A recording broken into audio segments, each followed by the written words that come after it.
자, 서론 부분 있습니다. 우리는 지난 시간에 하나님 나라 백성의 사고방식에 관해 살펴봤습니다. 로마 그리스도인들의 문제는 하나님 나라 안에서 사는 삶의 진짜 본질을 몰랐다는 것입니다. 하나님의 나라는 먹는 것과 마시는 것이 아닙니다. 로마의 그리스도인들은 하나님 나라를 그 수준으로 낮추고 있었습니다. 그렇게 하면 하나님 나라는 너무나 작고 볼품없고 형편없는 나라가 되고 맙니다. 하나님 나라는 적극적인 나라입니다. 오늘 우리는 하나님 나라의 본질에 관해 살펴보겠습니다. 첫 번째, 본문 17절을 읽으십시오. 하나님 나라는 무엇입니까? 하나님 나라는 무엇이겠습니까? 하나님 나라는 의의 나라요, 평강의 나라요, 희락의 나라입니다. 하나님 나라는 의와 평강과 희락의 나라예요. 왜 그러겠습니까? 예수님이 왕으로 통치하시고 그 통치를 받는 그리스도인의 그 순종을 통해서 하나님 나라에는 의와 평강과 희락이 넘치기 때문입니다. 여기서 의란 무엇이겠습니까? 의란 신자가 하나님 뜻에 순종하는 것입니다. 의란 신자가 하나님의 뜻에 순종해야 하는 것이에요.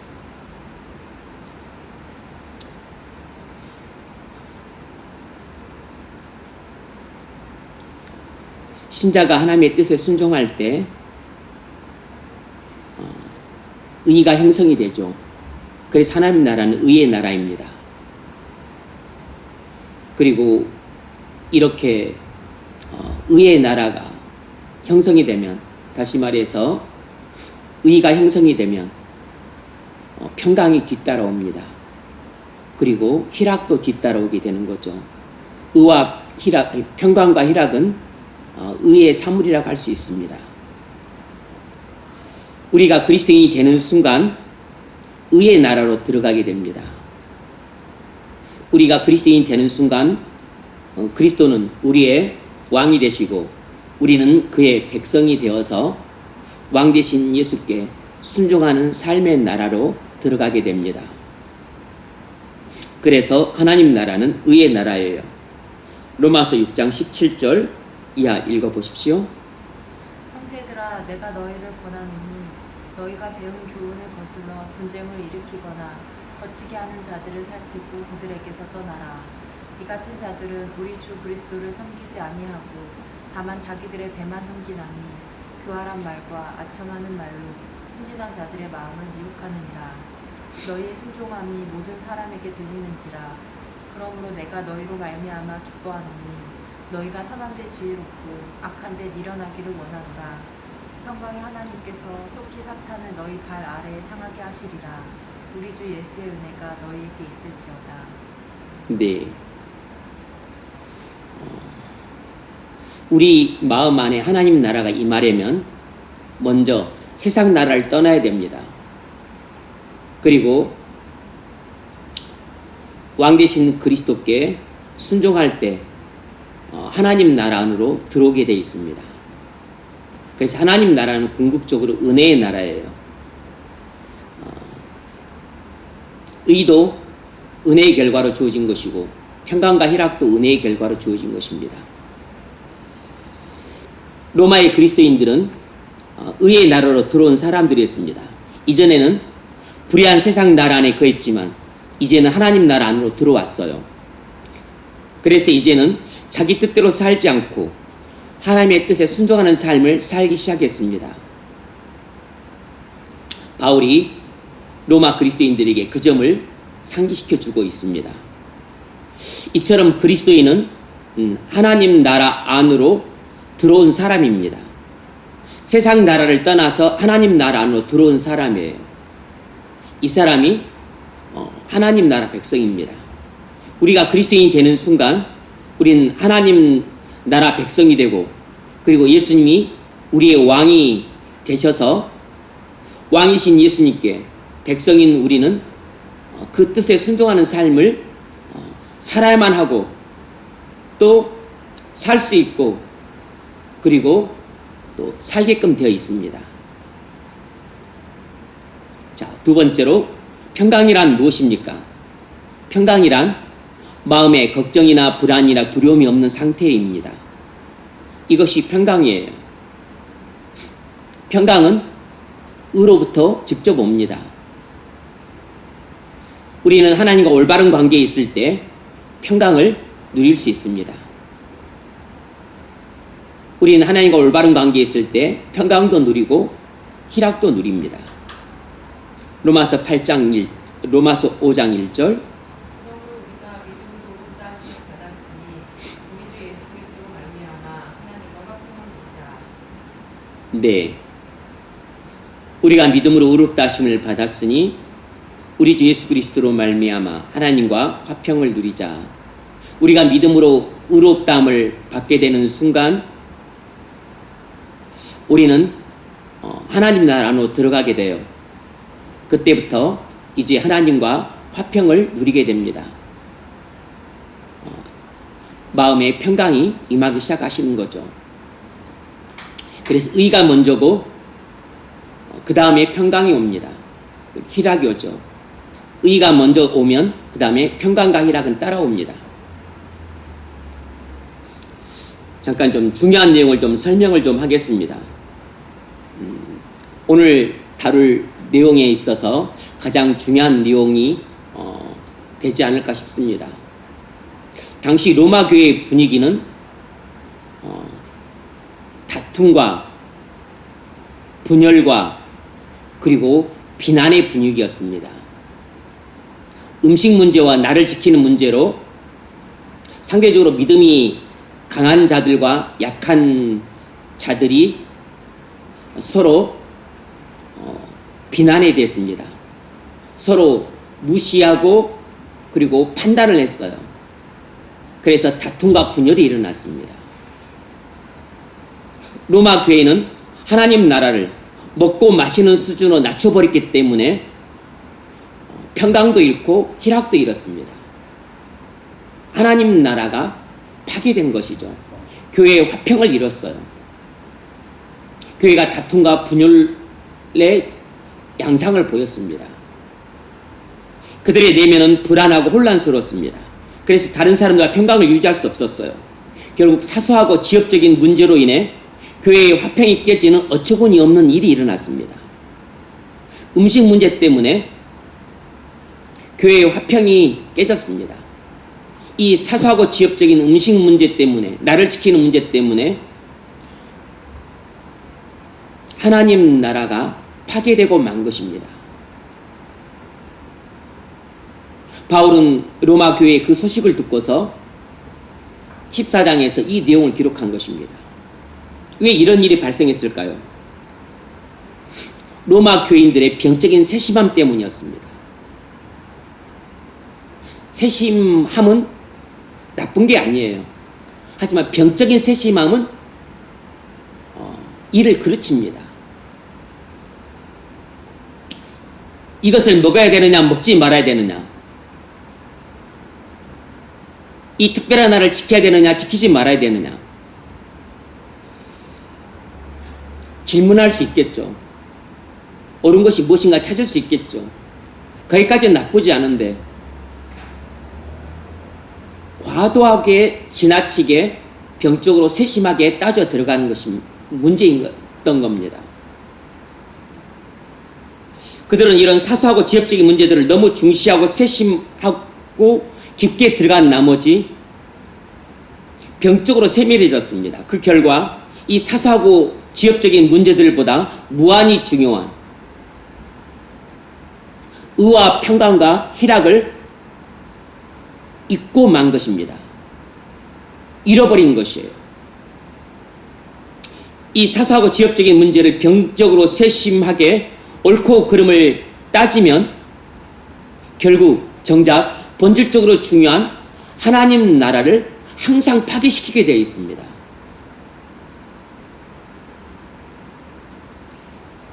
작은 것을 너무 과도하게 관심을 갖고 지나치게 중요하게 여기다 보면 정말 크고 중요하고 거대한 본질적인 것을 잃고 만다는 사실을 우리에게 교훈해 주고 있는 것이에요.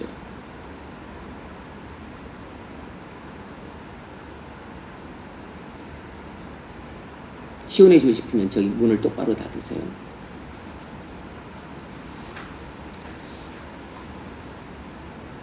비유적으로 말하자면 나만 보고 숲을 보지 못한 것입니다.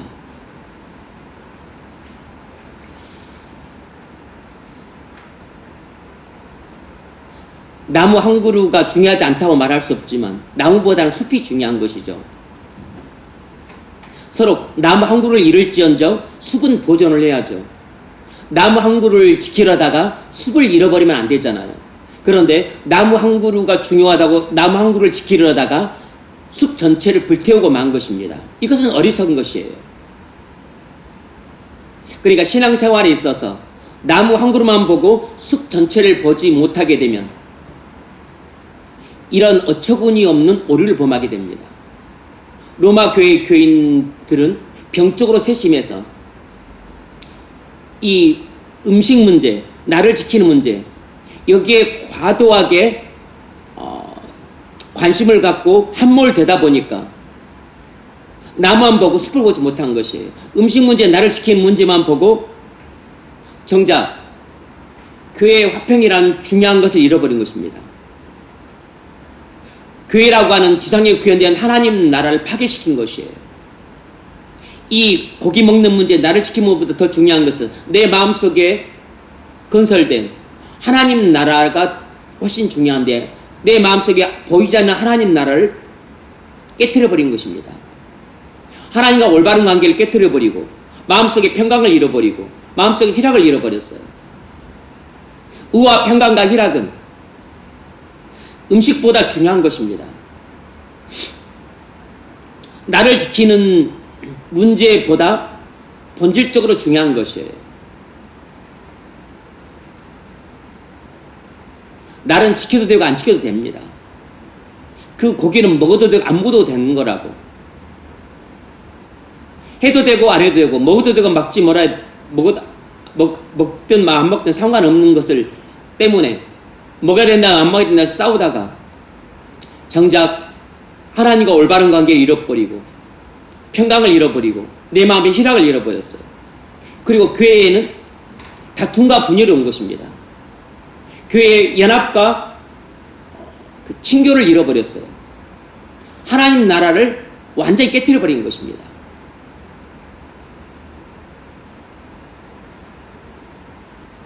빈대 잡으려다가 초가상간 태워버린 것입니다. 교각사루에 그 잘못을 범한 것이에요.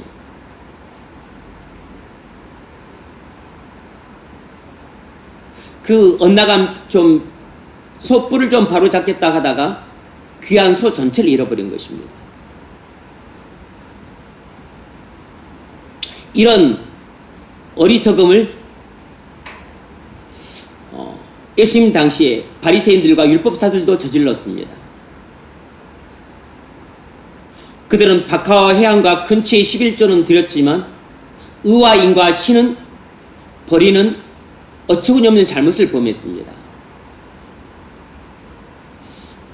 박하와 회양과 근체는 사소하고 지엽적인 것이에요.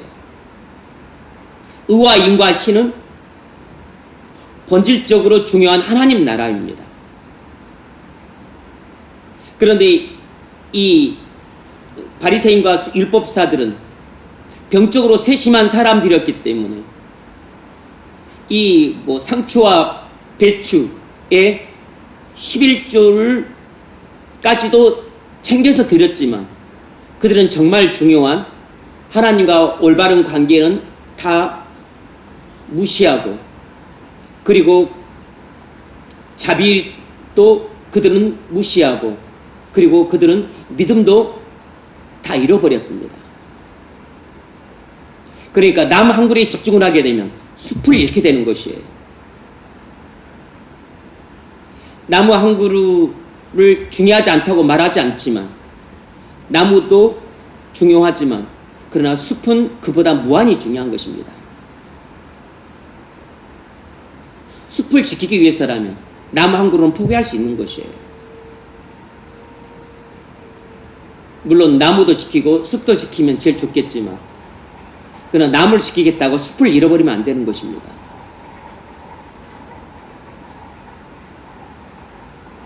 로마 그리스도인들 이야기하니까 로마인들이 잘못했네, 바리새인들 이야기하니까 그러면 그렇지, 니들이 뭐 그렇게 생각하기 쉬운데, 우리가 신앙생활하는 꼴이 꼭 이와 같은 것이에요. 고린도 교회 교인들이 범했던 잘못도 이런 병적인 세심함이었습니다. 그들도 음식 먹는 문제, 그것 때문에 교인들 간에 다툼과 분열이 일어났어요. 무슨 연관이?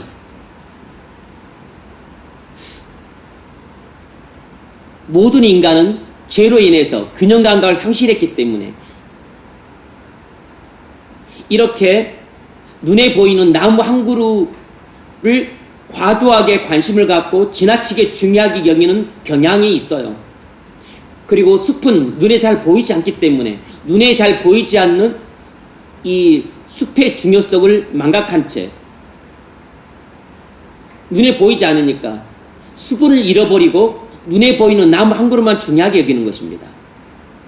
그래서 당장 눈에 보이는 음식 문제, 나를 지키는 문제, 당장 눈에 보이는 뭐 여름 수련회 장소 문제, 뭐 교회 청소 문제, 에어컨 다는 문제,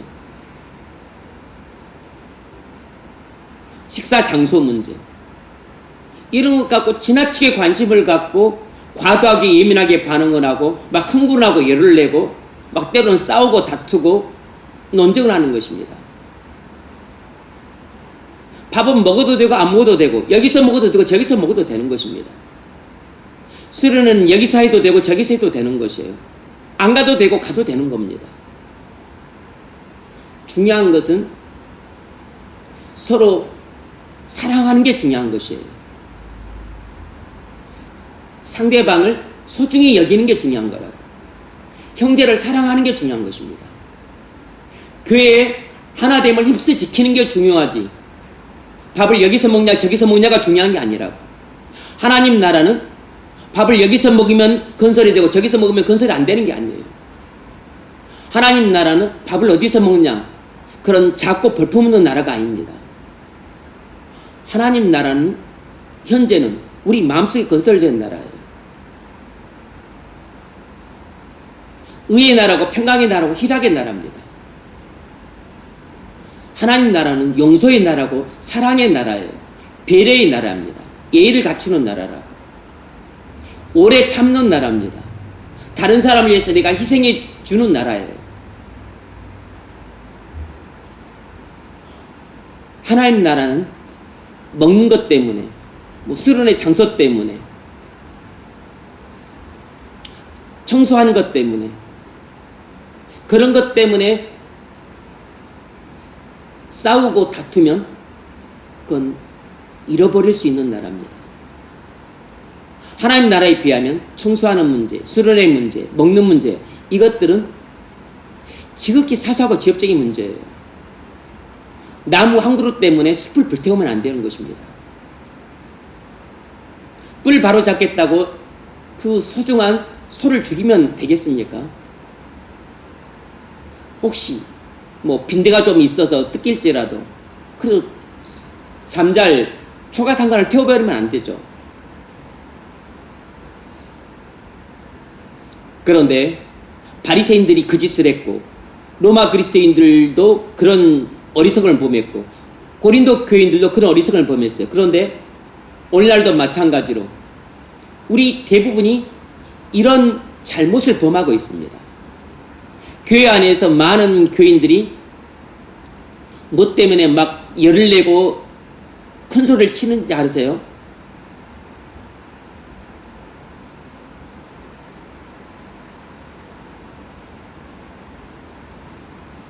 대부분은 사소하고 지역적인 문제 때문입니다. 찬양 연습 시간이, 찬양 집합 시간이 2시에 모이기로 했는데 지금 2시 45분이 오는 게 말이 되냐?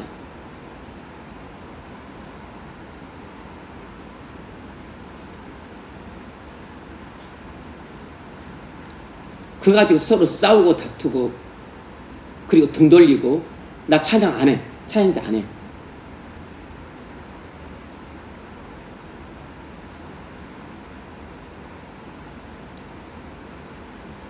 식사를 어디서 할 것인가 그거 가지고 막 열을 내고 흥분을 합니다. 그게 뭐가 이렇게 중요해요?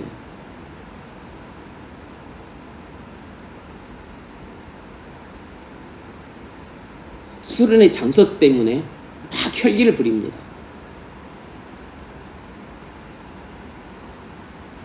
소풍을 갈 건가 말 건가 하는 문제 때문에 논쟁을 합니다. 논쟁을 하면 반드시 누군가가 상처받게 되어 있습니다.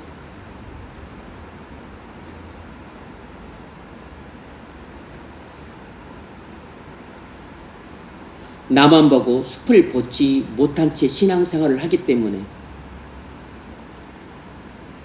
이런 어처구니 없는 잘못을 범해요. 이건 다 어떤 의도로 하냐면 잘해보자고 하는 의도로 하는 거예요. 교회를 바르게 세워보자고 하는 선한 의도로 하는데 정작 그 결과는 내가 숲을 보지 못하고 나무만 본 채 그렇게 신앙생활을 하고 교회생활을 하게 되면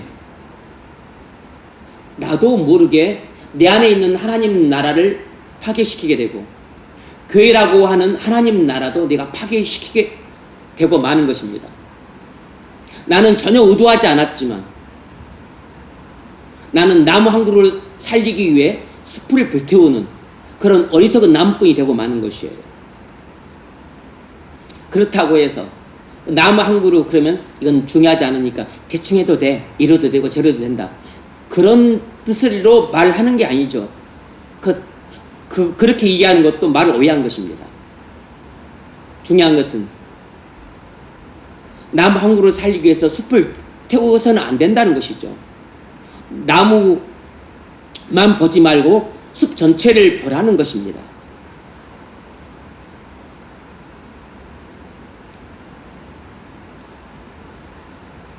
너무나 지역적이고 사소한 문제에 병적으로 세심하게 파고들어서 정말 본질적으로 중요한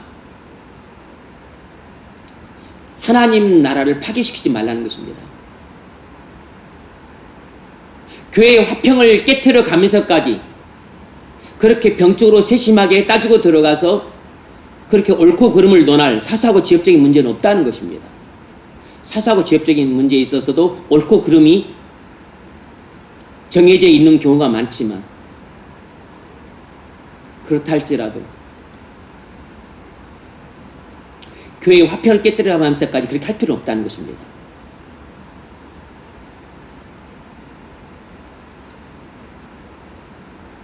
교회의 질서는 무너뜨려 가면서까지 그렇게 사소하고 지역적인 문제에 있어서 옳고 그름을 병적으로 다툴 필요는 없다는 것이에요. 그럴 실익도 없거니와 그건 어리석은 것이라는 것입니다.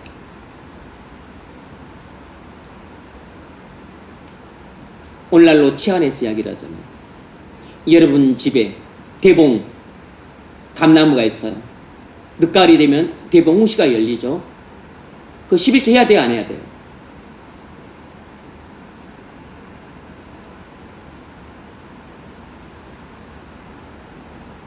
여러분 뭐 또 집에 또 뭐 가실 수가 있어요.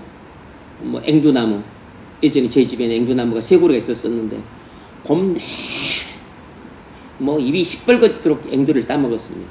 얼마나 앵두가 맛있는지. 아직은 빨간 앵두나무였는데 봄철이 되면 학교 갔다 오면 무조건 앵두나무 올라가가지고 그냥 또 앵두 따가지고 그냥 곧바로 씻어서 그냥 먹고. 앵두 그 11조 해야 돼요, 안 해야 돼요? 단감나무 있죠? 그 11조 해야 됩니까, 말아야 됩니까? 구약시대 같았으면 11조 해야 됩니다. 왜냐하면 레기 27장 3절을 보면 이 땅의 모든 것의 11조는 하나님 것이라 했기 때문입니다. 11조는 내게 나와 있는 율법이에요. 그럼 지금 11조 해야 됩니까? 말아야 됩니까? 여러분 텃밭에 부추도 키우고 상추도 키우고 뭐 고추도 키우잖아요. 그 11조 해야 돼요? 말아야 돼요? 여러분 집에 개가 10마리 새끼를 낳았어요. 그것도 11조 해야 돼요? 말아야 돼요?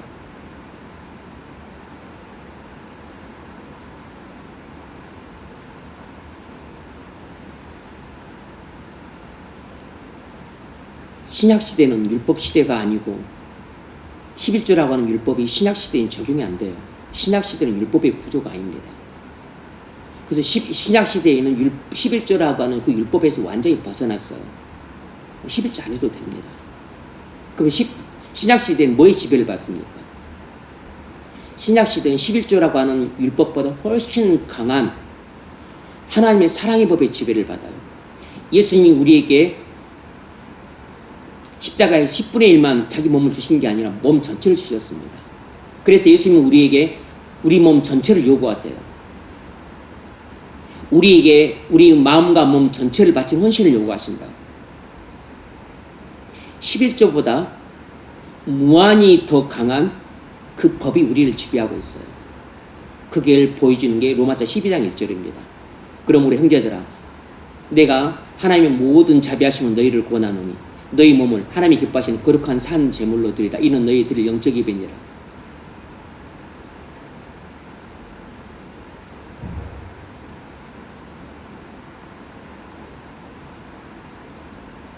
그런데 그 앵두 11조 할 건가 말 건가? 상추, 부추, 고추, 오이, 가지 그 11조 할 건가 말 건가? 옛날 분들은 그건 11조 해야 된다고 하면서 막 했어요. 뭐 잘 몰라서 그러니까 우리는 다 이해하고 넘어가죠. 아닙니다. 엄밀히 말하면 그거 다 주님께 갖고 와야 돼요. 그거 전부 주님 거니까. 근데 그런 것에 대해서 굳이 말하지 않습니다. 왜냐하면 마음이 중요하니까. 마음이.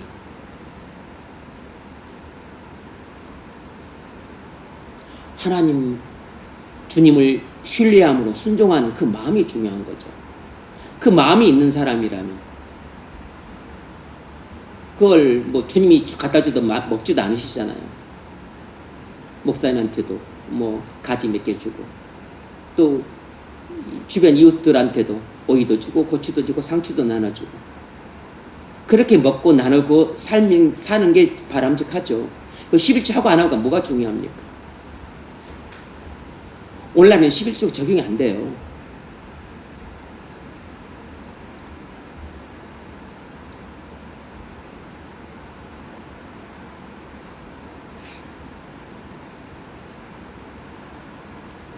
숲을 보지 못하면 맨날 나무만 붙고 씨름을 합니다. 우리가 교회 생활에서 많은 트러블을 일으키는 주된 이유가 여기에 있어요. 본인은 그게 맞다는 겁니다. 그 부분적으로는 그게 맞을 수 있는데 전체적으로 보면 그게 틀려요. 부분적으로 맞는데 전체적으로 보면 틀리다니까 그게. 아니 거기 그거 하나님께 바쳐도 우상이라는 실체가 없으니까 그럼 먹어도 되잖아요. 그런데 왜 그거 먹지 말라고 합니까? 그 나무 한 그루가 그 편백나무라는 말이 맞는데 전체는 틀리다니까. 그게 하나님 나라의 진리라고.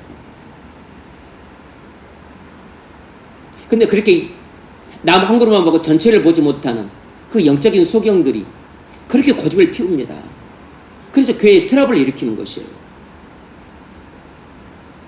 그런 사람들이 집사가 되고 권사가 되고 장로가 돼요. 그래서 교회에 이제 중요한 회의라든 모임 같은 데서 꼭 그런 주장을 합니다. 근데 이런 이제 성경 공부를 하지 않고 진리를 꾸준히 배워오지 않은 사람들은 이걸 또 한두 마디로 납득시키기가 힘들어요.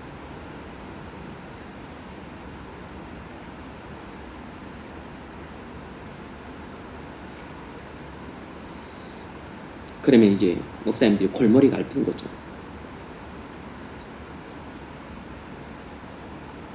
그러면 이제 할 수 있는 뭐 방식이 뭐겠어요? 그냥 목사가 쳐주고 넘어가는 거죠.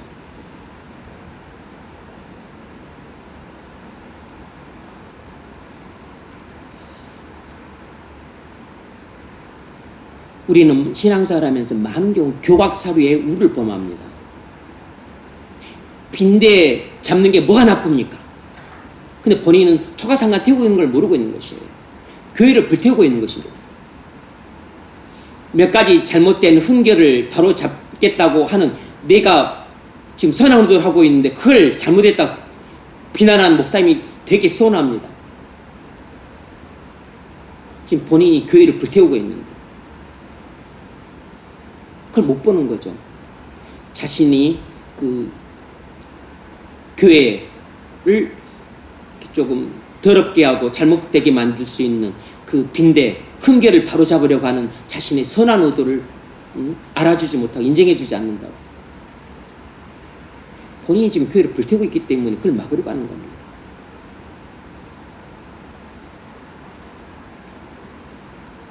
우리 내면이 평안하지 않으면 사람들을 잘못된 방식으로 다루게 됩니다. 짜증내고 성질내고 싸우려 들어요. 잘못된 것만 말하고 지나치게 비판적이 됩니다. 다른 사람들에 대해서 지나치게 비판적인 사람들은 마음 안에 평강을 잃어버린 사람들이에요. 우리가 사소하고 지역적인 문제들에 대해 너무 관심을 가지면 사람들을 지나치게 비판하게 되고 그리고 무시하게 되고 그리고 분수에 지나게 판단하게 됩니다.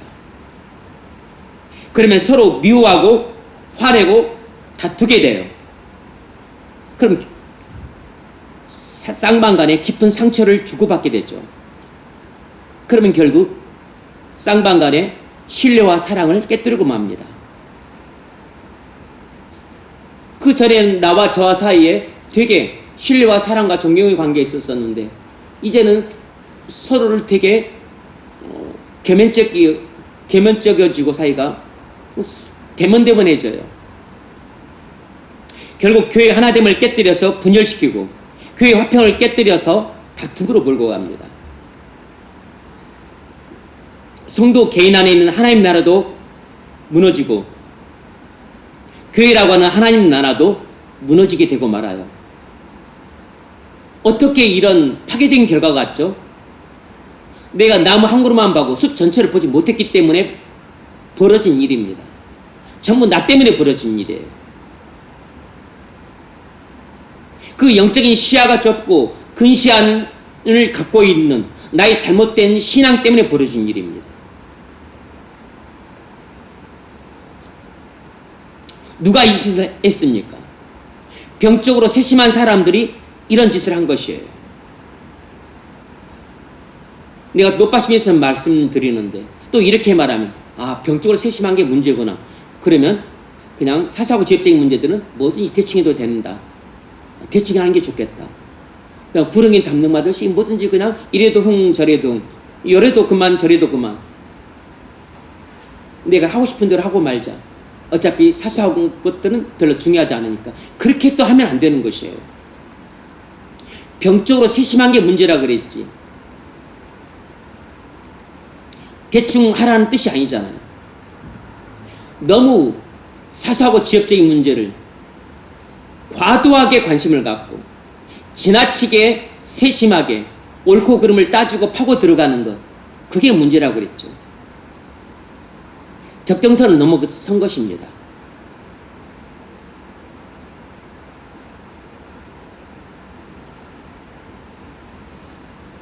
병적인 세심에 빠져서 숲은 보지 못한 채 나만 보는 영적인 소경들은 이런 실수를 흔히 저질러요.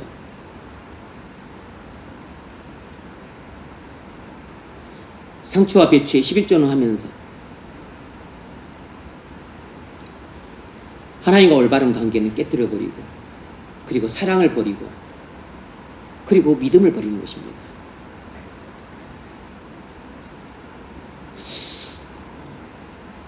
이런 일이 있었습니다. 마틴 로이스 목사님이 강의를 하는데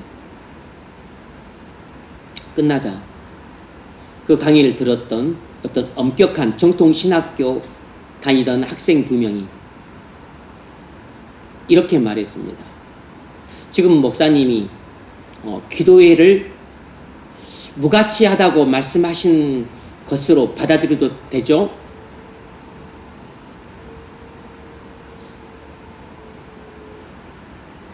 이 목사님은 강의 내내 기도회가 얼마나 중요한지 말씀하셨는데 다른 말 한두 마디를 꼬투리를 잡아서 이들은 목사님 강의 내용과는 전혀 다른 결론을 내렸습니다.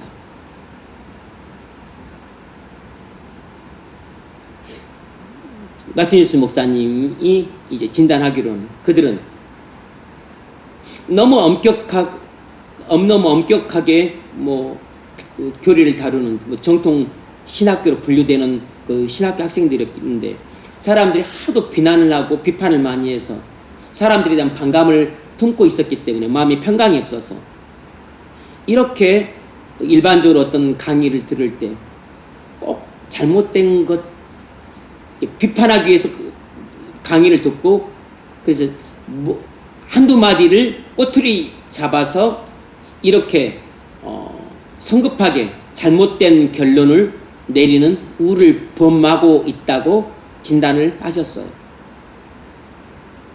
무슨 말인지 대충 이해가 될 겁니다. 마음이 평강이 없는 사람들은 다른 사람들에 대해서 일반적으로 많이 반감을 품고 대할 경우가 많아서 어떤 사람의 말을 들으면 한두 마디 그 말을 근거로 꼬투리를 잡고 늘 늘어지면서 전체적으로 잘못된 성급한 결론을 내리는 것입니다. 네가 결국 이렇게 말한 것이잖아. 그래서 그 사람을 비난하고 비판하는 것이에요. 헐뜯는 것입니다.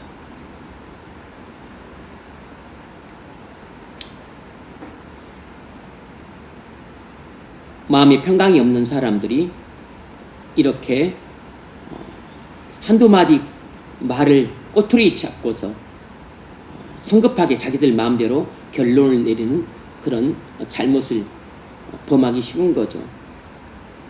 로마교회 교인들에게서도 그런 성향이 나타났던 겁니다. 고린도교회 교인들에게서 그런 성향이 나타났던 것이에요. 자, 첫 번째 문제.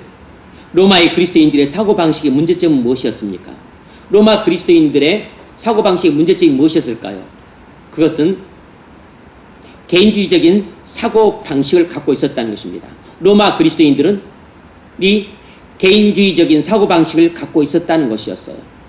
그것이 큰 문제였습니다. 개인주의적인 사고방식은 세상적인 사고방식입니다. 이것은 그리스도인의 사고방식이 될 수 없어요.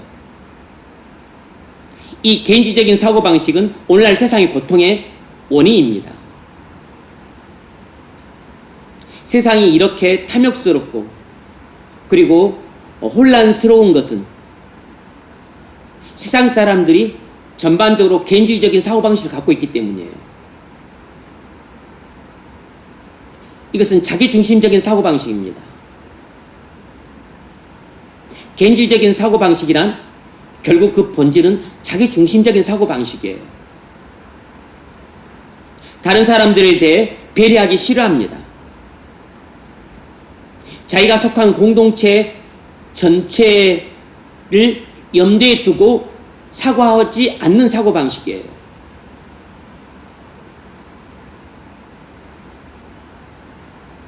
자기 자신에만 관심을 갖는 것입니다. 다른 사람들에 대한 배려심이 없는 거예요. 그 사소한 문제 때문에 논쟁이 일어나서 평안을 잃게 되는 겁니다. 개인주의적인 사고방식을 갖고 있게 되면 자연스럽게 공동체가 허물어지기 쉽습니다. 모두가 다 자기중심적인 사고방식을 하고 있고 그리고 자기 자신에만 관심을 하고 다른 사람을 배려하지 않는다면 그 공동체가 어떻게 서겠습니까? 여러분, 그리스도인은 개인주의적인 사고방식을 버려야 됩니다. 그리스도인은 공동체적인 사고방식을 가져야 됩니다.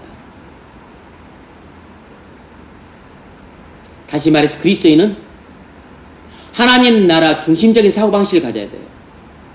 이걸 또 다른 방식 말로는 그리스도의 중심적인 사고방식을 가져야 됩니다.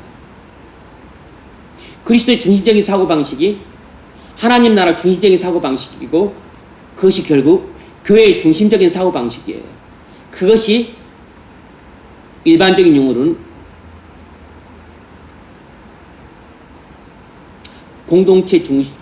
공동체적인 사고방식입니다.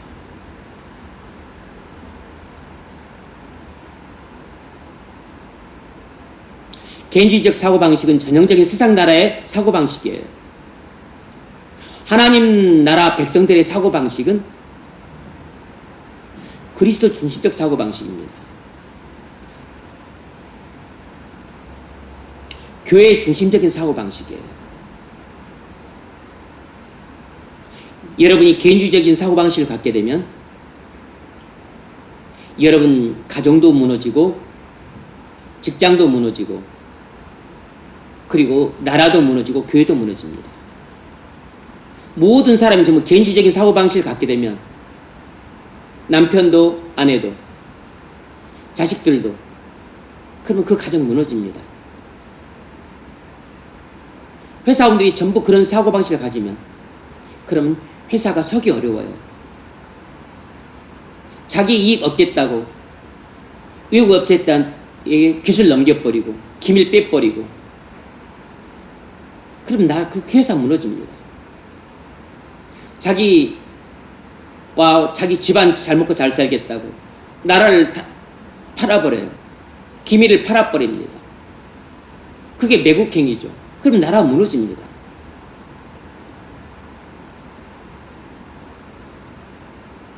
나 혼자 인정받고 나 혼자 똑똑하고 잘난 체 하겠다고 하면 그러면 교회 화평 깨집니다. 그럼 교회 무너져요. 목사가 그거 사소하고 지역적인 문제니까 너무 거기서 과도하게 함몰되지 말라고 교회 하나됨을 지키려고 하는데 그게 왜 사소하고 지역적인 문제냐고 이게 얼마나 중요한데 하면서 계속 고집불통을 부리면 그럼 교회 화평 깨집니다.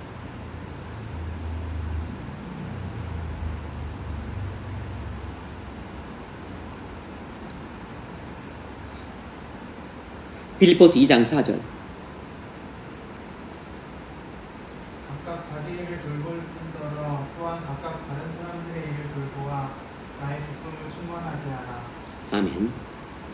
먼저는 자기 자신을 돌아보십시오. 그리고 다음으로 다른 사람들을 돌아보세요. 먼저는 자기 자신에 관심을 가지세요. 그리고 자기 코를 닦으세요. 그 다음에 다른 사람에 관심을 가지세요. 그래서 다른 사람의 코도 닦아주세요. 각각 자기 일을 돌볼 뿐만 아니라 또한 각각 다른 사람의 일을 돌보아 나의 기쁨을 충만하게 하라. 그렇게 하는 것이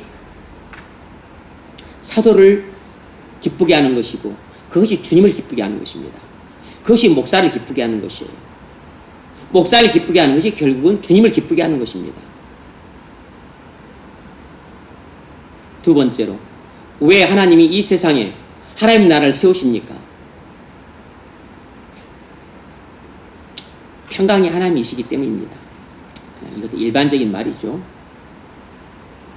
히브리서 13장 20절 양들의 큰 목자이신 우리 주 예수를 영원한 언약의 피로 죽은 자 가운데서 이끌어내신 평강의 하나님이 모든 선한 일에 너희를 온전하게 하사 자기 뜻을 행하게 하시고 그 앞에 즐거운 것을 예수 그리스도로 말미암아 우리 가운데서 이루시기를 원하노라.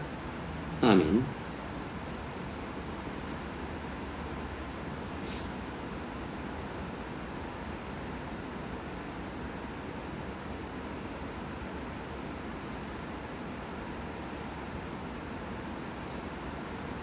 하나님은 우리가 하나님의 뜻을 즐거이 순종하는 나라를 세우기를 원하세요. 죄는 항상 평강을 깨뜨립니다. 죄는 하나님과의 평강을 깨뜨리고 사람과 사람 사이 평강도 깨뜨려요. 그래서 죄가 들어오면 우리 마음속에 걱정이 생기고 불안이 생기고 두려움이 생기는 겁니다. 이 세상엔 원죄로 인한 반역의 결과로 하나님과 사람 사이에 평강이 깨졌고, 그래서 불안과 다툼이 생겼어요. 그래서 하나님과 사람 사이에 적대감이 생겼고, 그리고 사람과 사람 사이에 적대감이 생겼어요. 평강이 깨지고 적대감이 생기고 미움과 다툼이 일어나는 것은 전부 죄 때문입니다. 그래서 죄 문제를 해결해야 그 다음에 평강이 올 수 있고 희락이 올 수 있어요. 그래서 죄가 세상에 들어온 이후로 세상에는 어디에도 평강이 없습니다. 그래서 세상에서는 아무리 쥐가 높고 높은 권력을 갖고 있어도 그 사람들 마음속에는 평강이 없습니다. 아무리 돈을 많이 벌어도 사장이 되고 회장이 되어도 세상 사람들 마음속에는 평강이 없어요.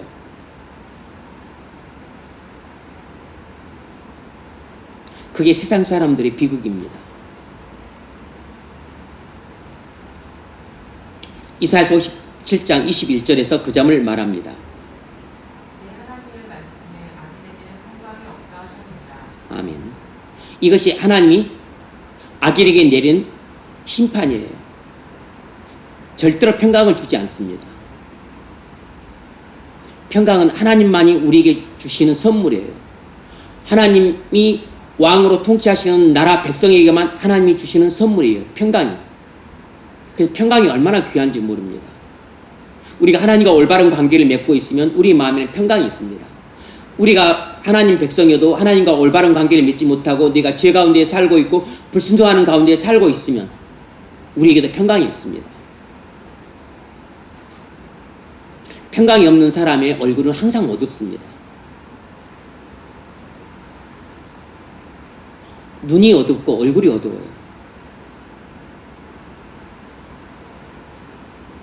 그리고 동시에 희락이 없습니다. 희락이 없어요.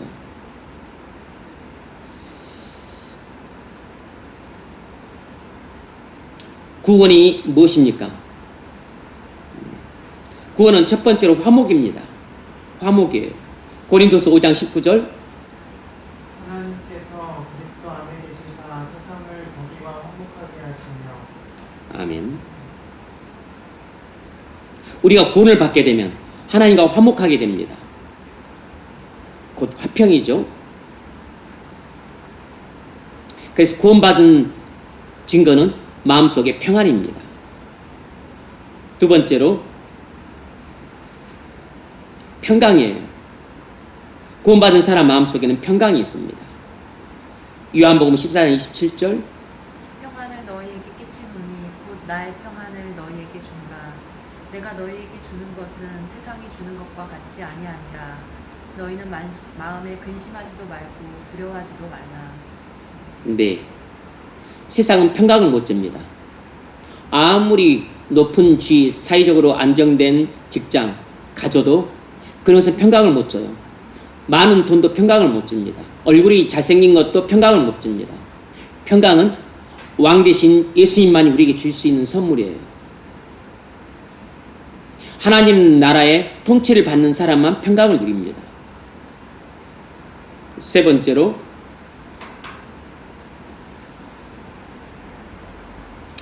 쓸데없는 걱정이 해방이 됩니다. 내면의 평강을 갖게 되면 쓸데없는 걱정이 해방이 돼요. 고린도전서 4장 3절 너희에게나 다른 사람에게나 판단받는 것이 내게는 매우 작으니까. 네. 바울은 고린도 교인들이 자신을 뭐라고 평가하든 신경도 안 썼습니다. 쓸데없는 걱정을 전혀 하지 않았어요. 우리 마음속에 평강이 없으면 다른 사람이 내게 뭐라고 평가하는가 거기서 되게 연연해야 합니다. 그래서 사람들한테 인정받으려고 쓸데없는 힘을 써요. 마음의 평강이 없는 사람들은 다른 사람한테 인정받으려고 그렇게 애를 씁니다. 명예에 그렇게 신경을 써요. 다른 사람들로부터 칭찬받는 것에 그렇게 갈급해합니다. 마음에 하나님 나라가 임하지 않은 사람들의 대표적인 특징이 그렇습니다. 그런 사람들의 명욕이 강해요. 인정받고 싶어하는 거, 칭찬 듣고 싶어하는 거. 마음에 평강이 있으면 근데 신경 안 씁니다. 부질없는 걱정에서 노임을 받아요. 하나님과 화평할 때 사람들과도 화평합니다. 네 번째로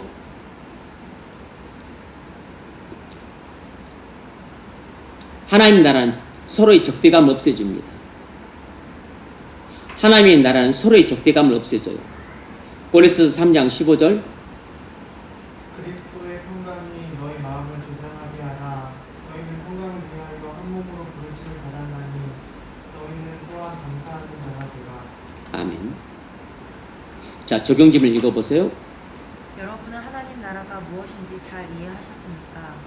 여러분은 하나님 나라에 대해 다른 사람들에게 어떤 인상을 끼쳤습니까? 여러분의 삶을 함께 나눠보십시오. 네. 오늘은 하나님 나라의 본질에 대해서 또 지난 시간에 이어서 좀 더 보충적으로 살펴보았습니다. 하나님의 나라는 의와 평강과 희락의 나라예요. 하나님의 나라는 작고 사소하고 볼품없고 형편없는 나라가 아닙니다. 하나님의 나라는 음식의 문제나 무슨 나를 특별하게 지키는 문제나 아니면 사소하고 지엽적인 그런 문제들이 아니에요. 하나님의 나라는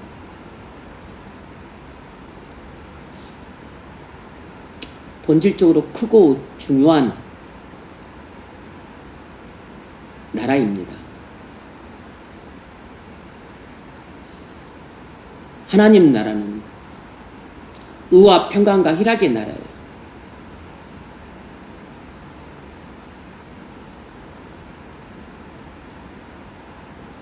그러므로 우리가 어떤 일을 하려고 할 때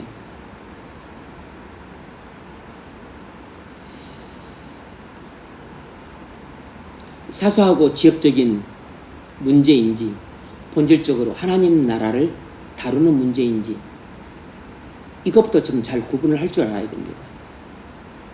물론 우리가 하는 일들은 거의 대부분 사소하고 지엽적인 문제일 경우가 많아요. 그럴 때는 이 사소하고 지엽적인 문제 그것도 봐야 되지만 이것이 하나님 나라와 결부되어 있기 때문에 크고 중요하고 그리고 무엇보다도 본질적인 하나님 나라를 건설하는 방향으로 사소하고 지엽적인 문제를 처리해 가야 됩니다. 이 사소하고 지엽적인 문제에 있어서도 뭐 옳고 그름이 있고 선악이 있을 수 있는데 그 자체만 갖고 따지면 안 되고 우리가 알지 못하고 의식하지 못하는 사이에 이것들은 눈에 보이지 않게 눈에 보이지 않는 하나님 나라와 결부가 되어 있어요. 모든 사소하고 지엽적인 문제들은 전부 눈에 보이지 않게 하나님 나라라고 하는 백그라운드를 하고 있는 겁니다. 다른 지체들과의 관계, 이게 하나님 나라예요. 다른 지체들을 사랑하는 것, 이게 하나님 나라입니다. 예수님을 영화롭게 하는 이게 하나님 나라예요. 교회의 화평을 지키는 것, 이것이 하나님 나라입니다. 교회의 하나됨을 지키는 것, 이게 하나님 나라예요. 다른 사람을 용서하고 사랑하는 것, 이게 하나님 나라입니다. 나를 희생하고 다른 사람을 살리는 것, 이게 하나님 나라라고.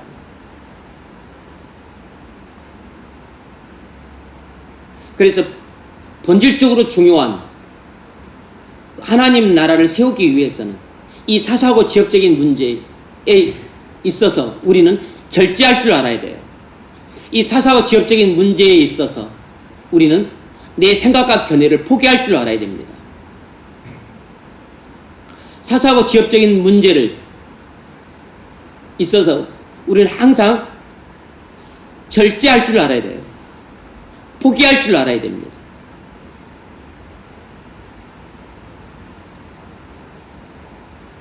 내 생각과 견해를 버릴 줄 알아야 돼요. 고기 먹는 문제에 있어서도 무엇이 옳고 그른지 명확합니다. 먹을 수 있어요.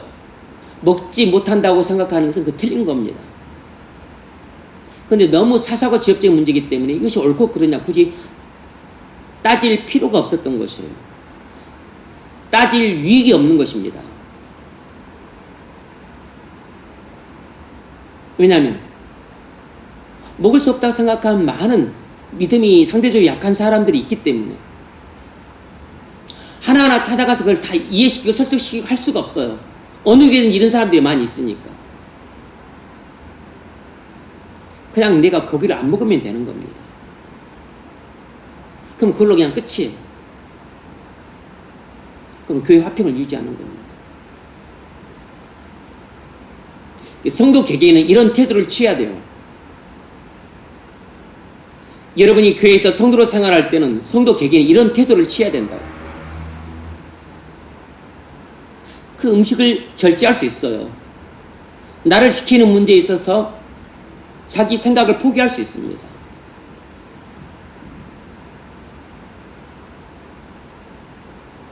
여러분이 교회 생활할 때는 이런 태도를 해야 됩니다.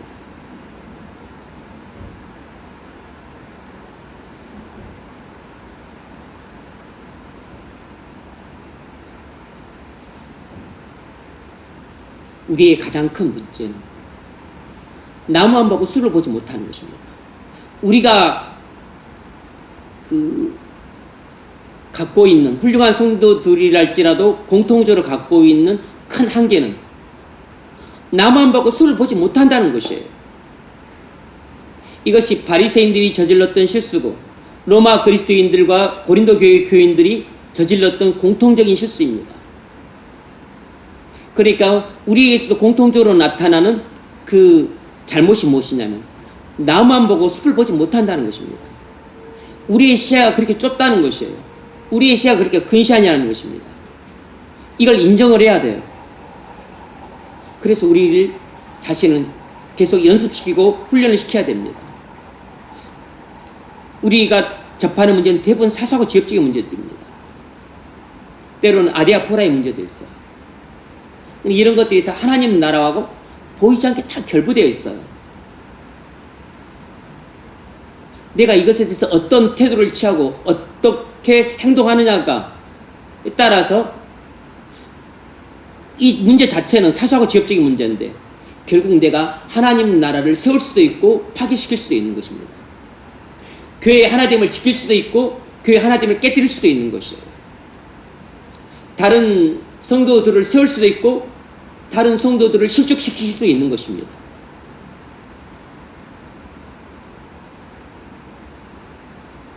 그래서 우리가 다루는 이 사소하고 지엽적인 문제들은 전부 보이지 않게 하나님 나라에 연결되어 있어요.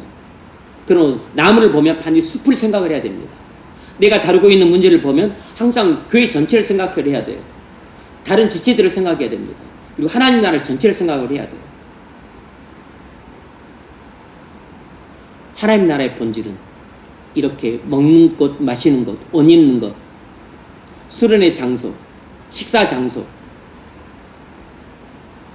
에어컨 설치 문제, 청소를 할 건가 말 건가 이런 문제가 아니에요. 하나님 나라는 이렇게 작고 형편없고 볼품없는 문제가 아니라고. 하나님 나라는 본질적인 나라입니다. 우리 마음이 예수님의 왕으로 통치하시는 나라예요. 하나님의 나라는 의의 나라입니다. 평강의 나라, 희락의 나라예요. 하나님의 나라는 용서의 나라고 사랑의 나라고 섬기는 나라고 배려해 주는 나라라고. 무슨 문제 있는지 항상 이걸 생각을 해야 됩니다. 이것이 그리스도인의 신앙이 성장해 가는 것이에요. 이것이 성숙한 성도의 신앙생활 방법입니다. 우리의 신앙이 또 이런 배움을 통해서 한층 더 성숙해져 갈 수 있기를 주의 이름으로 축원합니다.